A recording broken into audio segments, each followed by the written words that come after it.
Good morning at class. Welcome to your mathematics class. हम लोगों ने 13th एग्जाम्पल तो कंप्लीट कर लिया था।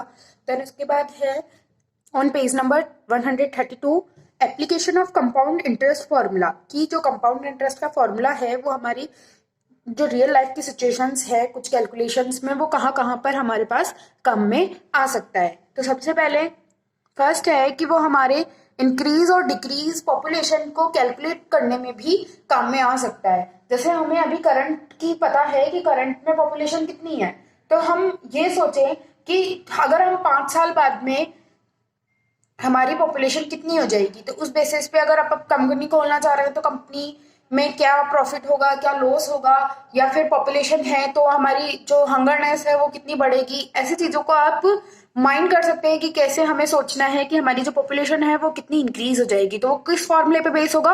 कंपाउंड इंटरेस्ट फॉर्मूले के बेस से आप इजीली फाइंड आउट कर सकते हैं। ठीक है। The growth of bacteria if the rate of growth is non, कि आपको अगर रेट पता हो कि बैक्टीरिया कितनी रेट से बढ़ते हैं, तो आपके अगर अभी के कितने बैक्टीरिया हैं तो फ्यूचर में कितने हो जाएंगे, ये भी आप फाइंड आउट कर सकते हो इस फॉर्मूले के थ्रू। और अगर किसी आइटम की वैल्यू इंक्रीज और डिक्रीज हो रही है तो फ्यूचर में उसकी इंक्रीज क्या होगी, या पहले अभी इतनी है तो पहले क्या हो सकती थी। तो ये सब चीजें हम जो कंपाउंड इंटरेस्ट है उसके फॉर्मूले के थ्रू जान सकते हैं। आपका एग्जाम्पल नंबर 14 है, the population of the city was 20,000 in the year 1997. It increased at the rate of 5%. What is the population at the end of the year 2000? तो आप देखो 2000 से मीन 1997 से 3 ईयर आफ्टर 2000 में कितने जो पॉपुलेशन है वो इंक्रीज हो जाएगी अगर 5% रेट से इंक्रीज हो रही है। तो यहाँ पे आपको ऐसा सोच सकते हो, आप प्रिंसिपल अमाउंट कितने हो गई 20,000, रेट कितनी हो गई 5%, और एन की वैल्यू क्या हो गई 3। ठीक है। तो आप अमाउंट मतलब पॉपुलेशन निकाल सकते हैं। Population is equals to principal amount रखते हैं हम यहाँ पे। प्रिंसिपल अमाउंट 1 + 5 डिवाइडेड बाय 100 और रेस्ट की पावर 3। तो 20,000 1 + 5 से आप यहाँ पे कैंसिल आउट करोगे तो 1/20 आ जाएगा। तो 1/20 रेस्ट की पावर 3, तो 20,000 एलसीएम लेंगे यहाँ पे, तो 20 + 1 डिवाइडेड बाय 20 रेस्ट की पावर 3, तो 20,000 21 डिवाइडेड बाय 20 रेस्ट की पावर 3, 20,000 मल्टीप्लाई बाय रेस्ट की पावर 3 है आपके पास यहाँ पे। तो आप क्या करेंगे 21 divided by 20 multiply by 21 divided by 20 multiply by 21 divided by 20, 3 बार उसको मल्टीप्लाई कर देंगे आप। अब आप जब इसे सॉल्व करेंगे तो आपकी जो वैल्यू आएगी वो क्या आएगी 23,152.5।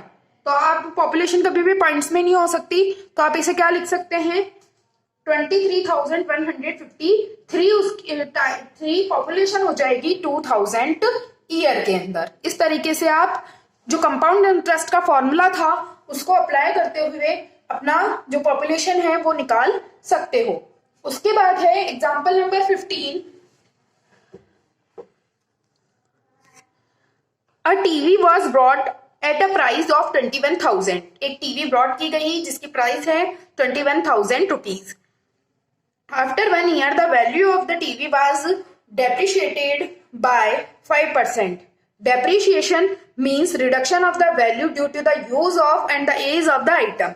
Depreciated का यहाँ पे आपको मीनिंग भी बताया गया है कि depreciated का मीन क्या होता है कि जो आइटम है उसकी वैल्यू में डिडक्ट होना, कम होना, उसकी वैल्यू क्यों होना, या तो उसको आपने उसे यूज लिया हो इस वजह से, या वो आइटम पुराना हो गया हो इस वजह से। सपोज आपने अभी एक बाइक खरीदी है तो अभी उसकी वैल्यू 10,000 है और फ्यूचर आपने उसे बिल्कुल भी यूज नहीं किया है, आपने लाए और घर पे रख दिया बिल्कुल, और आप उसे 10 दिन बाद भी वापस सेल आउट करने जाएंगे तो आपको उसकी जो एक्चुअल वैल्यू है 10,000 वो नहीं मिलेगी, उसकी कम ही वैल्यू मिलेगी। तो ये जो वैल्यू कम मिली उसे हम कहते हैं depreciation. Amount, depreciation amount due to the age of the item, कि आपने उसे यूज तो नहीं किया पर आपने उसे अपने घर में रखा है या आपने उसे खरीद कर परचेज कर रख दिया है, इस वजह से हम इसे डेप्रिसिएशन कहते हैं। तो वैसे ही जो आइटम्स होते हैं रेगुलर आइटम, उन पे डेप्रिसिएशन लगता है, मशीनरीज पे, इन पे सब पे भी डेप्रिसिएशन लगता है। तो यहाँ पे हमारे पास टीवी है 21,000 रुपीज की, तो उस पर 5% का डेप्रिसिएशन लगेगा।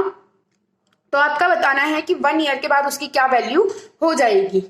ठीक है, तो पहले तो हमने केवल प्लस वाले ही देखे थे, अब देखते हैं उसकी प्रिंसिपल अमाउंट क्या हो गई, 21,000 रुपीज, 1 ईयर एन की वैल्यू, प्रिंसिपल अमाउंट पी, और रेट ऑफ डेप्रिसिएशन हो गया 5%।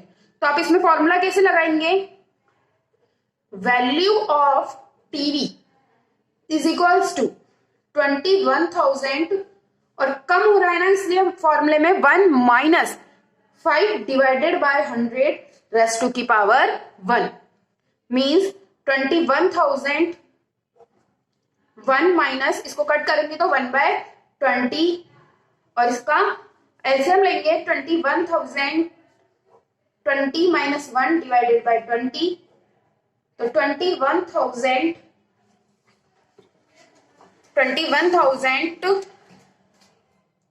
21 माइनस 1 20 डिवाइडेड बाय 20, तो 20 से 20, सॉरी यहाँ पे 20 आएगा, यहाँ पे 19, तो 21,000 मल्टीप्लाई बाय 19 डिवाइडेड बाय 20, और इसको आप सॉल्व करेंगे तो आपके पास मिलेगा 19,950 रुपीज। तो आफ्टर 1 ईयर उसकी प्राइस में कितनी कमी आ जाएगी, 1,050 रुपीज की उसमें डेप्रिसिएशन लग जाएगा टीवी पर, तो उसकी जो अमाउंट है वो कम हो जाएगी और आफ्टर 1 ईयर उसकी प्राइस रह जाएगी 19,950।